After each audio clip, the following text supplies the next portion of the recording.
Injil Lukas pasal 5 ayat 17 sampai ayatnya yang ke-26. Disampaikan bulan Januari saya khotbah tentang iman. Dan saudara sudah dengar dari minggu pertama sampai minggu keempat. Nah, hari ini saya akan bicara tentang iman juga di seri yang terakhir, tentang iman yang dewasa. Oke, kami sudah ketemu. Kita akan baca bergantian, saya 17, saudara 18, nanti sama-sama ayat 26. Saya mulai. Orang lumpuh disembuhkan. Pada suatu hari, ketika Yesus mengajar, ada beberapa orang Farisi dan ahli Taurat duduk mendengarkannya. Mereka datang dari semua desa di Galilea dan Yudea dan dari Yerusalem. Kuasa Tuhan menyertai dia atau Yesus sehingga ia dapat menyembuhkan orang sakit. 18.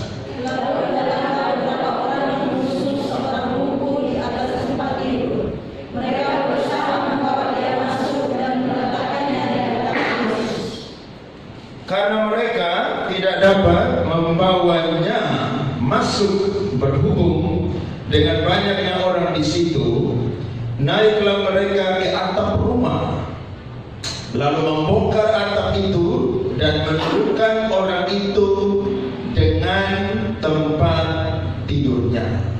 Ada 2 kali diulang di situ, dengan tempat tidurnya. Saya lanjut. Ke tengah-tengah orang banyak tepat di depan Yesus. 20. Ketika Yesus melihat mereka dan berkata kepada dia, "Hai saudaraku, dosamu sudah diampuni." Tetapi ahli-ahli Taurat dan orang-orang Farisi berpikir dalam hatinya, siapakah orang yang menghujat Allah ini? Siapa yang dapat mengampuni dosa selain daripada Allah sendiri?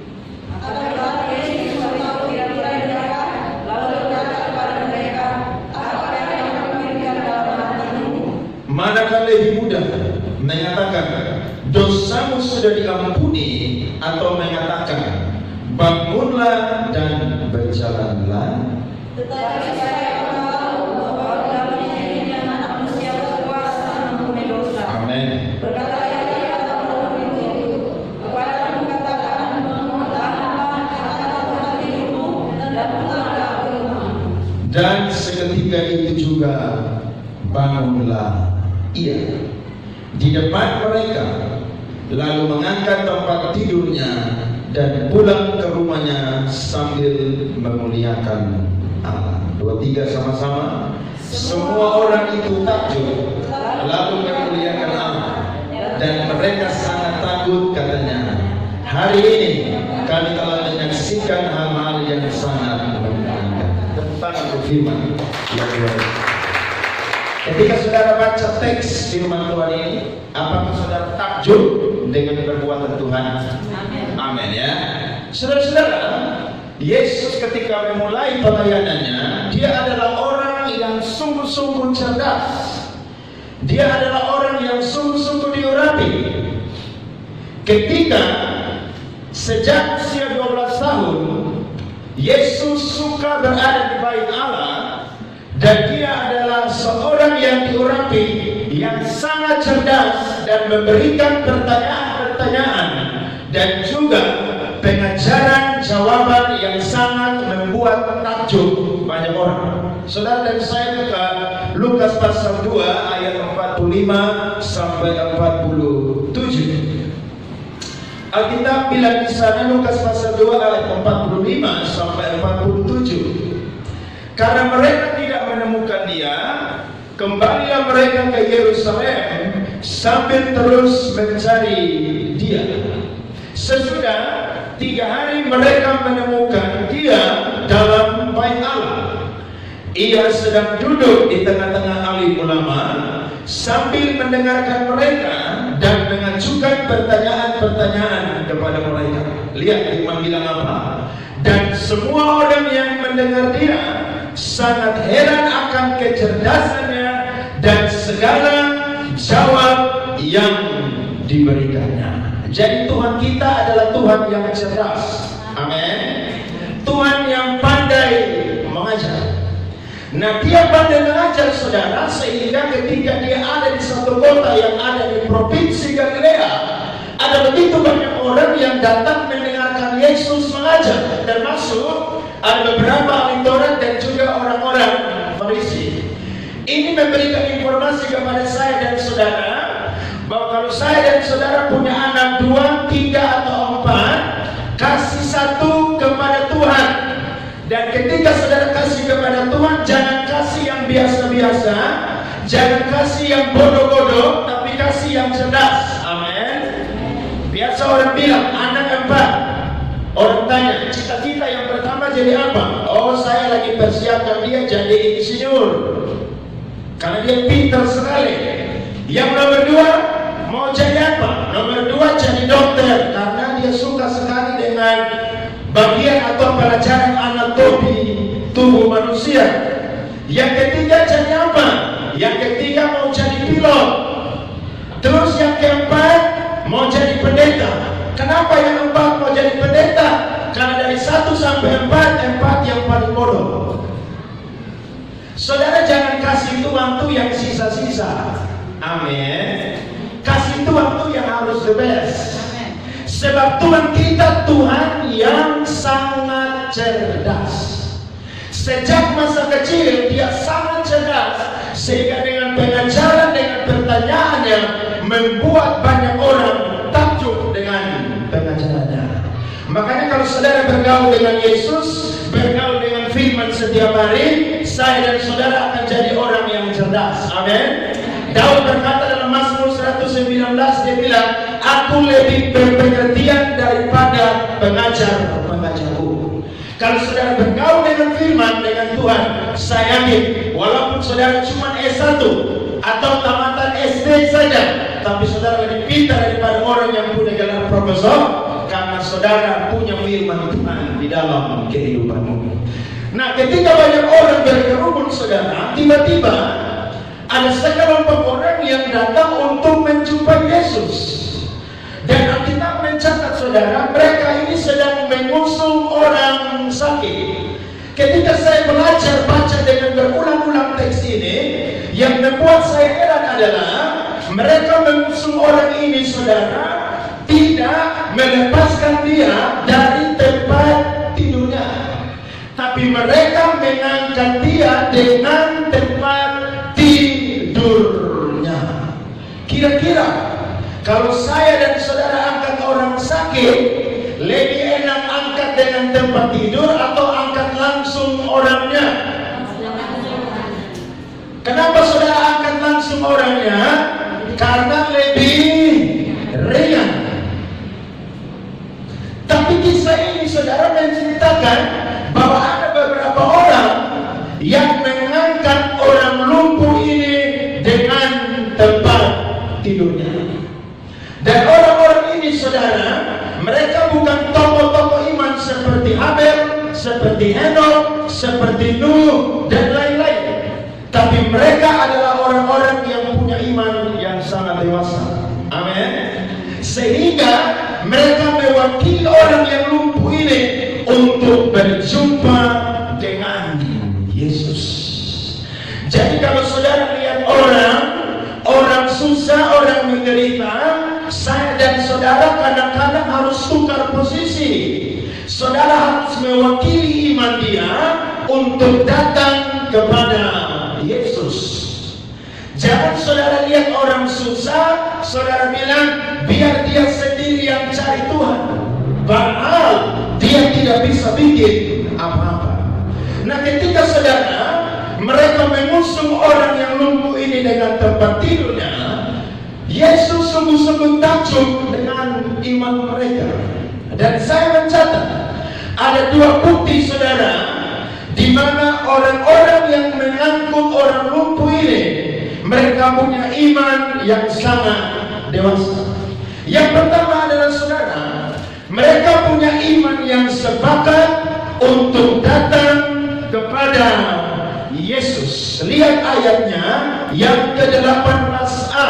Alkitab mencatat Lalu datanglah beberapa orang mengusung seorang lumpuh di atas tempat tidur. Alkitab bilang, mereka dengar Yesus sedang mengajar, maka mereka antar orang lumpuh ini ke Yesus. Kenapa mereka antar orang lumpuh ini kepada Yesus, saudara? Karena mereka punya iman yang sebab. Saudara percaya segala sesuatu kita bisa kerjakan dengan sendiri? Bisa. Tapi saya yakin kalau bekerja dengan orang yang lebih banyak, pekerjaan itu akan lebih mudah, akan lebih ringan untuk diselesaikan. Amin. Nah, mereka bawa orang ini kepada Yesus. Mereka punya iman yang sepakat untuk datang kepada Yesus. Kenapa mereka bisa antar orang ini kepada Yesus? Alkitab memberikan bukti. Yang pertama, saudara, ayatnya yang ke-17 bagian C bilang di sana, kuasa Tuhan menyertai Yesus sehingga ia dapat menyembuhkan orang sakit. Yesus punya posisi waktu itu adalah Allah sejati, manusia sejati, sehingga dia diurapi oleh Tuhan. Dan Yesus sanggup menyembuhkan setiap orang yang datang kepadanya. Saudara percaya Tuhan kita Yehova Jireh? Saudara percaya Tuhan kita Yehova Rafa? Saudara percaya Tuhan kita Yehova Nisi? Saya percaya Tuhan kita bukan sekedar manusia, tapi dia adalah manusia sejati yang diurapi oleh Bapanya di surga, sehingga setiap orang yang sakit yang datang kepadanya pasti akan disembuhkan oleh Tuhan Yesus Kristus. Saya memberikan data, saudara, saya buka Lukas pasal 4 ayat 33 sampai 35. Lukas pasal 4 ayat 33 sampai 35. Yang pertama, di dalam rumah ibadah itu ada seorang yang kerasukan setan, dan ia berteriak dengan suara keras, "Hai engkau Yesus orang Nazaret, apa urusanmu dengan kami? Engkau datang hendak membinasakan kami? Aku tahu siapa engkau, lihat, yang kudus dari Allah." Tetapi Yesus menghadiknya, katanya, "Diam, keluarlah daripadanya." Dan setan itu pun menghempaskan orang itu ke tengah-tengah orang banyak, lalu keluar daripadanya dan sama sekali tidak menyakitinya. Yang pertama, Lukas mencatat bahwa Yesus pernah membuat orang yang dirasuk oleh setan itu dibebaskan. Setan kalau lihat Yesus, pasti setan akan takut. Dan saya yakin orang Kristen di dalam hidupnya ada Yesus, setan akan takut dengan orang Kristen yang di dalam dirinya ada Tuhan Yesus. Setan tidak takut saudara pegang Alkitab. Amin. Karena saya bilang khotbah minggu lalu, orang Kristen itu kebanyakan banyak gaya pegang Alkitab, padahal dia tidak pernah baca Alkitab. Bahkan kalau dia beli Alkitab, dia tulis namanya di depan, dia beli stabilo, dia ukir lagi di pinggir-pinggir luar Alkitab, dan dia tulis namanya di situ. Tapi saudara, kalau Alkitab lupa di gereja, dia tidak balik lagi ambil Alkitab di gereja. Tapi kalau handphone lupa di gereja, dia akan balik ke gereja ambil Alkitab. Saudara pernah begitu? Jujur. Kenapa saudara? Karena orang menganggap firman Tuhan ini buku biasa. Padahal Paulus berkata bahwa orang lain tidak mengerti pikiran Kristus, tapi kami mengerti pikiran Kristus. Artinya Alkitab adalah pikirannya Kristus. Amin. Iblis tidak takut saudara pakai anting-anting salib. Ibu-ibu, nona-nona, iblis tidak takut saudara pakai anting-anting salib. Iblis tidak takut saudara pakai rantai, kalung, terus matanya salib. Mau 20 gram, 50 gram, iblis tidak takut. Yang takut orang yang lihat saudara. Apakah ini manusia atau jenis binatang? Karena di lehernya ada gantungan salib yang besar. Bahkan iblis tidak takut saudara tato di badan saudara, I love Jesus. Iblis tidak takut. Amin. Yang iblis takut adalah di dalam diri saya dan saudara ada Tuhan Yesus. Berita sana teman-teman. Amin. Yang kedua saudara, Lukas pasal 4 ayat 38 sampai 41. Lukas pasal 4 ayat 38 sampai 41. Kemudian ia meninggalkan rumah ibadat itu dan pergi ke rumah Simon. Adapun ibu mertua Simon demam keras dan mereka meminta kepada Yesus supaya menolong dia. Jadi saudara yang sakit demam pun juga minta pertolongan pertama kepada siapa? Yesus. Jangan saudara langsung minta pertolongan pertama apotik. Tapi sakit yang demam pun juga harus minta pertolongan pertama kepada Tuhan Yesus Kristus. Dan Alkitab bilang saudara, maka ia berdiri di sisi perempuan itu, lalu menghati demam itu, dan penyakit itu pun meninggalkan dia. Perempuan itu segera bangun dan melayani mereka. Ayat 40 bilang begini. Ketika matahari terbenam, semua orang membawa kepadanya orang-orang sakitnya yang menderita bermacam-macam penyakit. Ia pun meletakkan tangannya atas mereka masing-masing dan menyembuhkan mereka. 41. Dari badan orang keluar juga apa saudara? Setan-setan sambil berteriak, engkau adalah anak Allah. Lalu ia dengan keras melarang mereka dan tidak memperbolehkan mereka berbicara karena mereka tahu bahwa ia adalah Mesias. Gara-gara ibu mertua Petrus sembuh dari demam keras, ada begitu banyak orang di Kapernaum yang dengar Yesus, maka mereka bawa banyak orang kepada Yesus dan Yesus pun juga menyembuhkan mereka. Amin. Dan yang ketiga, Lukas pasal 5 ayat 12 sampai 13. Pada suatu kali Yesus berada dalam sebuah kota. Di situ ada seorang yang penuh kusta. Ketika ia melihat Yesus, tersungkurlah ia dan memohon, Tuhan, jika Tuhan mau, Tuhan dapat mentahirkan aku. Sama-sama.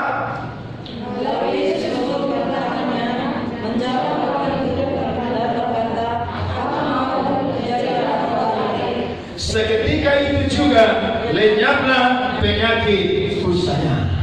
Nah, dari tiga data ini saudara membuat beberapa orang yang mengusung orang lumpuh ini saudara, mereka punya iman yang sepakat dan datang kepada Yesus.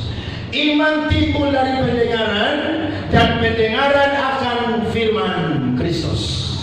Waktu itu saudara, mereka belum pernah yang namanya baca Alkitab, tapi mereka tahu bahwa Yesus ini adalah pribadi yang sanggup menyembuhkan orang sakit. Setan saja keluar, apatah lagi orang yang sakit. Dan saudara-saudara, ini merupakan bukti bagi saya dan saudara bahwa ketika kita punya iman yang sepakat, maka sesuatu yang sukar akan mudah kita lakukan. Sesuatu yang sulit akan mudah kita sampai karena kita punya iman yang sepakat. Saudara percaya, di mana 2-3 orang berkumpul di situ Tuhan hadir dan Tuhan akan menyatakan kemuliaannya. Berarti saudara, satu orang luar biasa, tapi kalau lebih banyak orang lagi lebih luar biasa. Makanya pelayanan di sini atau dimanapun juga, saudara tidak boleh single factor atau kerja sendiri. Saudara harus kerja sama-sama. Amin. Ketika sesuatu yang sukar dikerjakan sama-sama, maka saya yakin ada terobosan mujizat yang luar biasa. Mereka datang kepada Yesus, mereka sepakat sama-sama karena mereka tahu bahwa Yesus adalah pribadi yang sanggup menyembuhkan. Kalau saudara punya masalah pergumulan, orang pertama yang harus saudara jumpai siapa Tuhan Yesus Kristus, karena Dia adalah alamat yang tepat. Saudara, orang Kristen banyak tahu Yesus itu mampu menyembuhkan, tapi sayangnya ketika sakit mereka cari dukun. Saudara pernah ke dukun atau tidak? Puji Tuhan kalau belum, tapi jangan pernah ke dukun. Amin. Saudara, doa-doa sakit Tuhan belum sembuhkan, jangan pernah pergi cari dukun. Karena ingat, yang pergi ke dukun adalah orang yang bodoh, sehingga dukun orang yang pintar. Saudara, ketika punya pergumulan, masalah, kesesakan, sakit, penyakit, Tuhanlah adalah alamat pertama yang saya dan saudara harus jumpai. Jangan sedikit-sedikit bergantung kepada dokter. Amin. Jangan sedikit-sedikit bergantung kepada obat. Tapi saya dan saudara harus bergantung kepada Tuhan yang sanggup menyembuhkan saya dan saudara. Dokter hanya kasih obat, tapi yang menyembuhkan adalah Tuhan Yesus Kristus. Kadang-kadang ada orang-orang Kristen yang sudah tua, mereka punya iman itu luar biasa. Mereka bilang kalau saya sakit, dokter saya tidak mau pergi. Dan ini kasus khusus saudara. Ya, jangan semua saudara ikuti ini. Ini kasus khusus. Memang Tuhan berikan iman kepadanya luar biasa. Dia tidak mau ke dokter karena dia tahu bahwa sejak masih kecil sampai dia muda sampai dia tua, ketika dia sakit, dia berdoa kepada Tuhan. Tuhan sanggup menyembuhkan dia. Makanya saudara, sakit sekecil apapun juga, seperti ibu mertua Petrus, saudara harus minta tolong Yesus sembuhkan saya dan saudara. Banyak orang saudara mau ke dokter yang hebat. Banyak orang saudara mau cari orang yang pintar untuk bisa disembuhkan. Padahal mereka lupa bahwa Yesus itu segala-galanya bagi saya dan saudara. Yesus itu tabib yang ajaib. Orang kusta sembuh, orang sakit demam keras sembuh, orang yang dirasuk oleh roh jahat sembuh. Berarti Yesus kurang apa lagi? Kadang-kadang orang Kristen kita jumpai, hari ini doa dengan hamba Tuhan, nanti besok pergi doa dengan hamba hantu. Alias apa? Cari dukun. Memang sakit itu adalah penderitaan yang tidak mau diterima oleh semua manusia. Tapi ingat, ketika saya dan saudara sakit, maka itu adalah kesempatan bagi saya dan saudara untuk datang kepada Tuhan. Mungkin saya dan saudara mengalami seperti orang-orang yang mengusung orang lumpuh ini, dan juga orang lumpuh ini ketika mereka dalam keadaan susah. Saya seringkali pergi doakan orang di rumah sakit sebelum COVID. Saya tanya, sakit sudah berapa lama? Terus saya tanya, berobat di mana saja? Mereka bilang, aduh kami cari ada orang pintar di kabupaten sana. Saya tanya, masuk gereja tiap minggu? Jarang Pak Andre. Oh pantas. Kamu jarang masuk gereja, tidak tahu baca Alkitab, makanya sakit bukan cari Tuhan. Sakit harus cari Tuhan. Makanya saya selalu bilang, kalau orang yang cari dukun, ketika sakit, ketika dia mati, jangan panggil pendeta untuk kubur dia. Panggil dukun untuk kubur dia. Saya yakin pasti jemaat tersinggung dengan pendeta yang berbicara demikian. Tapi ini sebuah teguran keras bagi saya dan saudara. Ketika kita sakit model apapun juga punya pergumulan, orang pertama yang harus kita jumpai adalah Tuhan Yesus Kristus. Mereka sepakat datang kepada Yesus karena mereka tahu bahwa Yesus ini sanggup menyembuhkan orang lumpuh ini. Saudara, hari ini Yesus tidak hidup bersama dengan kita, tapi setiap hari saudara bisa berjumpa dengan Yesus lewat doa-doa kita. Amin. Saudara masuk kamar, saudara bilang, Tuhan beta sakit, Tuhan tolong sembuhkan beta. Beta percaya bahwa Engkau adalah dokter di atas segala dokter yang sanggup untuk menyembuhkan. Beta yakin orang di Alkitab Tuhan sembuhkan, disembuhkan. Dan ingat, kesembuhan yang Tuhan berikan kadang-kadang tidak instan, tapi bisa juga bertahap. Hari ini saudara doa belum sembuh, besok saudara doa lagi. Kalau besok belum sembuh, doa lagi. Karena saya yakin Tuhan tidak pernah terlambat untuk menolong saya dan saudara. Lazarus yang sudah mati 4 hari dalam kuburan saja, Marta dan Maria menangis. Mereka bilang, "Guru, kalau engkau datang pada waktu itu saja, maka saudara laki-laki kami tidak mati." Yesus bilang begini, "Dia tidak mati, tetapi barang siapa yang percaya kepadaku, aku adalah kebangkitan dan hidup. Barang siapa percaya kepadaku, ia tidak mati, tapi dia akan memperoleh kehidupan." Amin. Dan Yesus bilang, "Lazarus, keluarlah." Dan Alkitab mencatat Yohanes pasal 11, Lazarus yang sudah bau keluar dari kuburan. Kalau Yesus saja sanggup bangkitkan orang mati, saya percaya saya punya pergumulan dan saudara apapun juga, Tuhan mampu untuk menyelesaikan. Amin. Jadi perkara iman itu kadang-kadang tidak bisa dikerjakan sendiri, tapi harus dikerjakan bersama-sama. Makanya gereja itu perlu unity. Karena ketika gereja tubuh Kristus itu bersatu, sesuatu yang sukar itu akan mudah ditaklukkan. Ketika tubuh Kristus itu bersatu, sesuatu yang berat itu akan jadi ringan. Unity itu penting, saudara. Karena ketika kita unity, perkara-perkara ajaib Tuhan nyatakan dalam kehidupan saya dan saudara, bahkan di dalam